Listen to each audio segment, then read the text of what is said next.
హైకోర్టులో YCP party తరఫున postal ballots పై CEO Andhra Pradesh ఇచ్చిన ఒక వివరణ మీద వాళ్ళు రిట్ ఫైల్ చేయడం జరిగింది. విచిత్రం ఏంటంటే అక్కడ కేసుని విత్డ్రా చేసుకునే పరిస్థితి వచ్చిన వైసీపీ అది చెప్పకుండా సీఈఓ గారు ఏదైతే ఒక మెమోని మేము విత్డ్రా చేసుకుంటున్నాం అని చెప్పారో దాన్ని హైలైట్ చేస్తూ అదేదో విజయం సాధించినట్లు, లేదంటే సీఈఓ ఆంధ్రప్రదేశ్ తెలుగుదేశానికి ఏదో ఒక ఫేవర్ చేసినట్టు రకరకాలుగా వాళ్ళకు కావాల్సినట్టుగా వాళ్ళ బ్లూ మీడియా రాసుకోవడం జరిగింది. వాస్తవాలు కూడా తెలియాలి, ప్రజలకు కూడా తెలియాలి. ఇక్కడ సమస్య ఏంటంటే కేంద్ర ఎన్నికల కమిషనర్ 19/7/2023లోనే ఒక సర్కులర్ ఇవ్వడం జరిగింది. ఏమని, పోస్టల్ బ్యాలెట్స్లో తీసుకున్న ఓటు వేసిన సందర్భంలో డిక్లరేషన్ ఇవ్వాలి, ఫారం 13A అని. ఆ డిక్లరేషన్ మీద గజిస్టెడ్ ఆఫీసర్ సంతకం పెట్టాలి. పెట్టినప్పుడు ఆ గజిస్టెడ్ ఆఫీసరు అక్కడే పోలు ఎక్కడ జరుగుద్దో ఆ పోలీస్ స్టేషన్ సెంటర్ దగ్గర ఉండి ఆయనే సంతకం పెట్టి స్టాంప్ వేసి సీల్ వేసి ఇవ్వాలి. అది ప్రభుత్వం బాధ్యత. ఎక్కడన్నా పొరపాటున సీల్ లేకపోయినా స్టాంప్ లేకపోయినా అటువంటి బ్యాలెట్లని తిరస్కరించొద్దు, వాటిని వ్యాలిడిటీ చేసి కౌంట్ చేయండి అని చెప్పి 2023లోనే కేంద్ర ఎన్నికల కమిషనర్ సర్కులర్ ఇవ్వడం జరిగింది. ఇవాళ దాన్ని ఉటకిస్తూ 25/7/2024 ఆంధ్రప్రదేశ్ సీఈఓ గారు కూడా ఇటువంటి సందర్భాల్లో పోస్టల్ బ్యాలెట్ని మేము రిజెక్ట్ చేయమని చెప్పి స్పష్టంగా సర్కులర్ ఇవ్వడం జరిగింది. ఇది ఎందుకు ఇచ్చారు? తెలుగుదేశం పార్టీ మొదటి నుంచి పోస్టల్ బ్యాలెట్స్ మీద ప్రతి విషయాన్ని, ప్రతి అంశాన్ని ఏదన్నా డౌట్ ఉన్నా లేదంటే ఏదన్నా మార్పులు చేర్పులు చేయాలన్నా కూడా సీఈఓ ఆంధ్రప్రదేశ్ని కలవడం జరుగుతుంది. ఆ సందర్భంలో మేము స్పష్టంగా అడిగాం, అయ్యా మీరు మాకు కొన్ని చోట్ల ఈ స్టాంపులు సీళ్లు వేయలేదు, అలాగే కొన్ని చోట్ల పోస్టల్ బ్యాలెట్ వెనకాల ఆర్ఓ గారు ఫాస్మెయిల్ లేదు, మరి కేంద్ర ఎన్నికల కమిషనర్ సర్క్యులర్ ప్రకారం వీటన్నిటిని వ్యాలిడ్ చేయమని ఉంది. అది రూల్లో ఉన్నా కూడా మన అధికారుల పరిస్థితి ఎలా ఉందంటే పోస్టల్ బ్యాలెట్స్కి ఈవీఎంలు వాడిన అధికారులు ఉన్నారు ఈ రాష్ట్రంలో. కాబట్టి వాళ్ళకి స్పష్టత కావాలంటే మళ్ళీ మీరు ఒక సర్క్యులర్ ఇస్తే తప్ప దీని మీద స్పష్టత రాదు, లేదంటే అనవసరంగా పోస్టల్ బ్యాలెట్స్ నష్టపోయే పరిస్థితి ఉందని చెప్పి మేము అడిగినప్పుడు ఆయన 25/7/2024 సర్క్యులర్ ఇచ్చాడు. ఏమని, ఈ పోస్టల్ బ్యాలెట్స్ విషయంలో కేంద్ర ఎన్నికల కమిషనర్ ఇచ్చిన దాన్ని యథాతథంగా వివరిస్తూ, ఒకవేళ ఎక్కడన్నా ఈ సంతకాలు అటెస్టింగ్ ఆఫీసర్ సంతకాలు లేకపోతే అటువంటి వివరాలన్నీ కూడా రాష్ట్రంలో ఉన్న అందరు ఆర్ఓలకి పంపించండి అని చెప్పాడు ఆయన. రెండో విషయం, పోస్టల్ బ్యాలెట్లో వెనక సంతకాలు లేకపోయినా కూడా ఆ పోస్టల్ బ్యాలెట్ అకౌంట్లో ఈ పోస్టల్ బ్యాలెట్ సీరియల్ నెంబర్ చూసి అది టాలీ అవుతే దాన్ని వ్యాలిడ్ చేసి కౌంటింగ్లో అలౌ చేయమని చెప్పి ఆయన స్పష్టంగా చెప్పడం జరిగింది. దాన్ని వైసీపీ వాళ్ళు ఏదో నష్టం జరిగిపోయింది, సీఈఓ ఆంధ్రప్రదేశ్ ఒక విచిత్రమైన సర్క్యులర్ ఇచ్చాడు, దేశమంతా ఒక రకంగా పోతుంటే ఈయన రకంగా పోతానని చెప్పి నానా యాగి చేసి ఆయన కలవడం, వాళ్ళ బ్లూ మీడియాలో వాళ్ళ ఇష్టం వచ్చిన ప్రచారం చేసుకోవడం జరిగింది. అయితే సీఈఓ గారు చాలా స్పష్టంగా చెప్పాడు, నేను నా సొంత నిర్ణయాలు ఏం లేవు, ఇది కేంద్ర ఎన్నికల కమిషనర్ ఇచ్చిన దాన్ని నేను మళ్ళీ తిరిగి అందరికీ చెప్పడం జరిగిందని చెప్పిన మీదట వాళ్ళు హైకోర్టులో వేశారు కేసు. హైకోర్టులో వేసినప్పుడు ఈ కేసు వేసిన వెంటనే సీఈఓ ఆంధ్రప్రదేశ్ కేంద్ర ఎన్నికల కమిషనర్ గారికి లెటర్ రాసి నేను ఇచ్చిన క్లారిఫికేషన్ మీద మీ అభిప్రాయం తెలపండి అని చెప్పి ఆయన అడగడం జరిగింది. నిన్న వెంటనే కేంద్ర ఎన్నికల కమిషనర్ చాలా స్పష్టంగా చెప్పింది, అటెస్టేషన్ ఫారం 13 మీద అటెస్టేషన్ ఆఫీసర్ సంతకం పెట్టి సీలు కానీ ఆయన స్టాంపు కానీ వేయకపోతే అటువంటి బ్యాలెట్లని తిరస్కరించడానికి వీలు లేదు, కాబట్టి అటన్నిటిని కూడా కౌంట్లో తీసుకోవాలని చెప్పి వాళ్ళు ఇమ్మీడియట్గా సెక్రటరీ కేంద్ర ఎన్నికల కమిషనర్ ఒక లెటర్ రాయడం జరిగింది. కోర్టులు దీన్ని ప్రొడ్యూస్ చేయడం జరిగింది. అప్పుడు వీళ్ళకి గొంతులు వెలకాయబడింది, ఏం చేయాలి, అయితే కేసు డిస్మిస్ అవుద్ది, లేదంటే మళ్ళీ వేరే అప్పీలు వేసుకుని కేంద్ర ఎన్నికల కమిషనర్ ఇచ్చిన మెమోని మేము ఛాలెంజ్ చేస్తామని కోర్టుకు చెప్పిన దాని మీద కోర్టు కూడా అంగీకరించి మీరు దాన్ని ఛాలెంజ్ చేయండి అని చెప్పి చెప్పడం జరిగింది.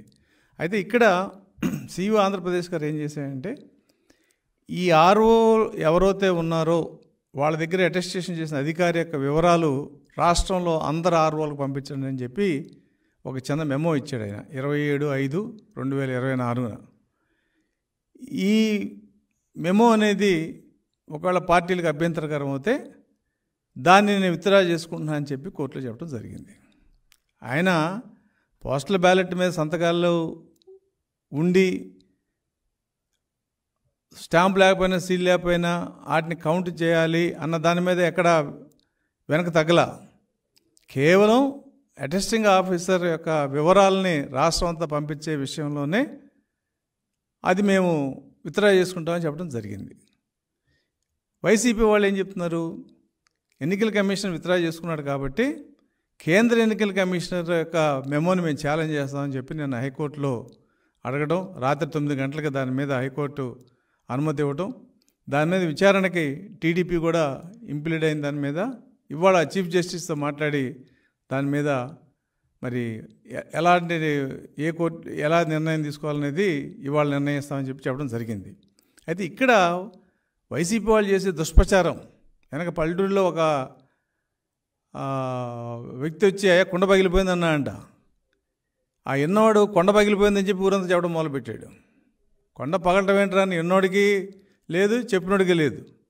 అలా ఇవాళ వీళ్ళు ఏం చెప్తున్నారు, అసలు తెలుగుదేశం అడిగింది ఏంటి, సంతకం పెట్టి స్టాంపు లేకపోయినా సీల్ లేకపోయినా బ్యాలెట్ పేపర్ని వ్యాలిడ్ చేయండి, బ్యాలెట్ పేపర్ వెనకాల ఆర్ఓ ఫాస్మే లేకపోయినా వ్యాలిడ్ చేయండి అని చెప్పి అడిగాం. అంతేగాని సంతకం లేకపోతే బ్యాలెట్ పేపర్ని వ్యాలిడ్ చేయండి అని చెప్పి మేము ఎక్కడ అడగల. కానీ వాళ్ళు చేసే ప్రచారం దుష్ప్రచారం ఏంటంటే తెలుగుదేశం వాళ్ళు సంతకం లేకపోయినా కూడా బ్యాలెట్ని వ్యాలిడ్ చేయండి అని చెప్పి అడుగుతున్నారు. దాన్ని మేము అపోజ్ చేసామని చెప్తున్నారు. ఒకవేళ అదే నిజం అయితే కేసు ఎందుకు వీళ్ళు వెనక తగ్గారు? ఆంధ్రప్రదేశ్ సిఇఓ ఇచ్చిన మెమోని ఛాలెంజ్ చేస్తూ కేసు వేసి మళ్ళీ హైకోర్టుకి ఇది కాదు, మేము కేంద్ర ఎన్నికల కమిషన్ ఇచ్చిన మెమో ఛాలెంజ్ చేస్తూ ఉన్నారు. అంటే కేంద్ర ఎన్నికల కమిషన్ ఇచ్చిన మెమో, ఆంధ్రప్రదేశ్ సిఇఓ ఇచ్చిన మెమో ఒకటే. అటెస్టేషన్ అధికారి సంతకం పెట్టి సీల్ లేకపోయినా లేదు స్టాంప్ లేకపోయినా ఆ బ్యాలెట్ని వ్యాలిడ్గా చేయమని చెప్పి కేంద్ర ఎన్నికల కమిషన్ స్పష్టంగా చెప్పింది. దాన్నే సిఇఓ ఆంధ్రప్రదేశ్ కూడా స్పష్టంగా చెప్పాడు. ఆయన కేవలం ఈ సంతకం వివరాలని రాష్ట్రంలో ఉన్న అందరు ఆర్ఓలకి షేర్ చేయండి అన్న ఒక పేరాని నేను విత్డ్రా చేసుకుంటున్నానని చెప్పడం జరిగింది. దాన్ని వేరే రకంగా దుష్ప్రచారం చేయటం వైసీపీకి మంచిది కాదు. ఖచ్చితంగా ఈ అప్పీల్లో వైసీపీ ఓడిపోవడం ఖాయం. ఇంకా వైసీపీ యొక్క ఆలోచన అంటే పోస్టల్ బ్యాలెట్స్ 4,97,000 ఉన్నాయి. 4,97,000 ఇలా స్టాంపు లేకుండానో సీల్ లేకుండానో బ్యాలెట్ వెనకాల సంతకం లేకుండా ఎన్ని ఉంటాయి? చాలా తక్కువ ఉండొచ్చు. కానీ మా తెలుగుదేశం పార్టీ యొక్క అభిప్రాయం ఏంటంటే అధికారులు చేసిన పొరపాటుకి ఓటర్ నష్టపోకూడదు అని మా అభిప్రాయం. ఎందుకంటే అది ప్రభుత్వం బాధ్యత. బ్యాలెట్ పేపర్ వెనకాల ఫాస్మేల్ వేయటం కానీ, అటెస్టేషన్ ఆఫీసర్ సంతకం పెట్టి స్టాంప్ వేసి వేయటం కానీ ప్రభుత్వం బాధ్యత అది. సో ప్రభుత్వం పెట్టిన అధికారి చేసిన పొరపాట్ల వలన ఓటర్ నష్టపోకూడదనే అంశంతోనే మేము ఎలక్షన్ కమిషన్ పదే కలవడం జరిగింది. ఇంకొక విషయం ఏంటంటే గత సంవత్సరం 2,68,000 పోస్టల్ బ్యాలెట్స్ ఉంటే దాదాపు 56,000 ఇన్వాలిడ్ అయినాయి వివిధ కారణాల వల్ల. కాబట్టి ఇన్వాలిడ్ అనేది ప్రజాస్వామ్యంలో అది మంచి పద్ధతి కాదు. దట్లో ఉద్యోగస్తులు వేసిన ఓట్లు ఇన్వాలిడ్ అవ్వడం అనేది మంచి సాంప్రదాయం కాదు. కాబట్టి ఇటువంటి చిన్న చిన్న పొరపాట్లను కూడా కన్సిడర్ చేయమని చెప్పి మేము అడిగాం. అది కేంద్ర ఎన్నికల కమిషనర్, రాష్ట్ర ఎన్నికల కమిషనర్ ఒప్పుకోవడం జరిగింది. మరి ఇంత జరిగిన తర్వాత ఎందుకు వైసీపీ గోల్ చేస్తుందో మాకు అర్థం కావట్లా. మాకున్న సమాచారం ప్రకారం ఏంటంటే కొన్ని నియోజకవర్గాల్లో వీళ్ళ తొత్తులైన అధికారులను దగ్గర పెట్టుకొని స్టాంపులు తీసేయటం, సీల్ తీసేయటం, వెనకాల ఫాస్మెయిల్ లేకుండా చేయటం అనేది కావాలని చేశారన్న సమాచారం మా దగ్గర ఉంది. అంటే అటువంటివన్నీ రిజెక్ట్ అవుతే ఆ నియోజకవర్గంలో వాళ్ళ క్యాండిడేట్ని గెలిపించిన అవకాశం ఉందనే ఒక దురుద్దేశంతోనే వాళ్ళు దీని మీద ఇంత రచ్చ చేస్తున్నారనేది వాళ్ళు స్పష్టంగా మాకు అర్థమైంది. వాళ్ళు ఏం రచ్చ చేసినా, ఎటువంటి ప్రయత్నాలు చేసినా కేంద్ర ఎన్నికల కమిషన్ ఇచ్చిన గైడ్ లైన్స్ ప్రకారం పోస్టల్ బ్యాలెట్లు ఖచ్చితంగా ఏ చిన్న చిన్న పొరపాట్లు ఉన్నా కూడా వాటిని వ్యాలిడ్ చేయడం జరుగుతుంది. వీళ్ళు హైకోర్టు కాదు సుప్రీంకోర్టుకి వెళ్తారు. ఎందుకంటే వీళ్ళ కోర్టుకి వెళ్ళడం వాళ్ళ కొత్త ఏం కాదు. కోర్టు ఇచ్చిన ఆర్డర్ని అయితే వీళ్ళు ఫాలో గారు. కానీ కోర్టుకి వెళ్ళడం అయితే వీళ్ళకి, ఎందుకంటే ప్రభుత్వం ఖర్చు ఇదంతా. మేము పార్టీ తరఫున కానీ లేకపోతే ఇంకో తరఫున కానీ పెడితే ప్రైవేట్ వ్యక్తులు ఖర్చు పెట్టుకోవాలి. కానీ ప్రభుత్వం తరఫున వెళ్తే ప్రభుత్వం పెట్టుకుంటుంది. వాళ్ళకి వచ్చే నష్టం కూడా ఏం లేదు. కానీ అల్లరి చేయటం, లేని విషయాన్ని ఉందని చెప్పి అల్లరి చేసే విధానంలో వైసీపీ చాలా దుర్మార్గంగా ఉంది. వీళ్ళకి నిజాయితీ ఉంటే కేంద్ర ఎన్నికల కమిషన్ ఇచ్చిన దాన్ని ఆమోదించాలి. రాష్ట్ర ఎన్నికల కమిషన్ ఇచ్చిందే తప్పితే ఖచ్చితంగా హైకోర్టు రిట్ని అలౌ చేస్తూ ఏదో ఒక ఆర్డర్ ఇచ్చేది. కానీ వీళ్ళే హైకోర్టులో స్పష్టంగా మేము రాష్ట్ర ఎన్నికల కమిషనర్ ఇచ్చిన దాన్ని మేము ఇంకా దాన్ని పర్సూ చేయము, కేంద్ర ఎన్నికల కమిషన్ ఇచ్చిన దాని మీద మేము అప్పీల్ చేస్తూ ఉన్నారు. అంటే ఏంటి, రాష్ట్ర ఎన్నికల కమిషన్ ఇచ్చింది చట్టబద్ధమే అనేది అక్కడ కోర్టులో వాళ్ళు చెప్పడం జరిగింది స్పష్టంగా. కాబట్టి కేంద్ర ఎన్నికల కమిషన్ ఇచ్చిన ఆదేశాలని వాళ్ళు ఛాలెంజ్ చేస్తూ ఉంటున్నారు. కాబట్టి ఈ రకమైన ట్విస్ట్ అనేది వాళ్ళు చేసుకుని దుష్ప్రచారం వాళ్ళు చేస్తా ప్రజలను కన్ఫ్యూజ్ చేయాల్సిన అవసరం వైసీపీకి ఎందుకు వచ్చిందంటే, వీళ్ళు ఖచ్చితంగా వాళ్ళ సొంత అధికారులు కొన్ని కాన్స్టిట్యున్సీలో ఇటువంటి తప్పుడు పనులు చేశారు కాబట్టే అది వాళ్ళ సక్సెస్ కావట్లేదు. కాబట్టి వీళ్ళు ఇవన్నీ కూడా దుష్ప్రచారం చేస్తూ ఇటువంటి లిటిగేషన్ తయారు చేస్తున్నారనే అభిప్రాయం ఇవాళ చాలామంది లీగల్ ఎక్స్పర్ట్స్లో కూడా ఉంది. ఎందుకంటే స్పష్టంగా అక్కడ కనపడుతుంది. సూర్యుడు తూర్పున ఉదయిస్తున్నాడు అంటే కాదు నేను చూడలేదంటే అది ఆగదు. కేంద్ర ఎన్నికల కమిషన్ ఇచ్చిన సర్క్యులర్ ఇవాళ కాదు 2023లో ఇస్తే ఇన్నాళ్ళు నిద్రపోయారు వీళ్ళు. అదే ఇవాళ చెప్పారు వాళ్ళు. వాళ్ళేం కొత్తగా ఏం చెప్పలా. మేము 2023లో చెప్పాము, అదే చెప్తున్నాము, అదే ఫాలో అవ్వండి అని చెప్తున్నారు.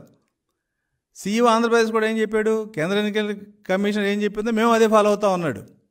మరి ఇక్కడ అస్పష్టత ఏంటి, డిస్ప్యూట్ ఏంటి అనేది వైసీపీకి మరి అర్థమైందో లేదో మాకు తెలియదు.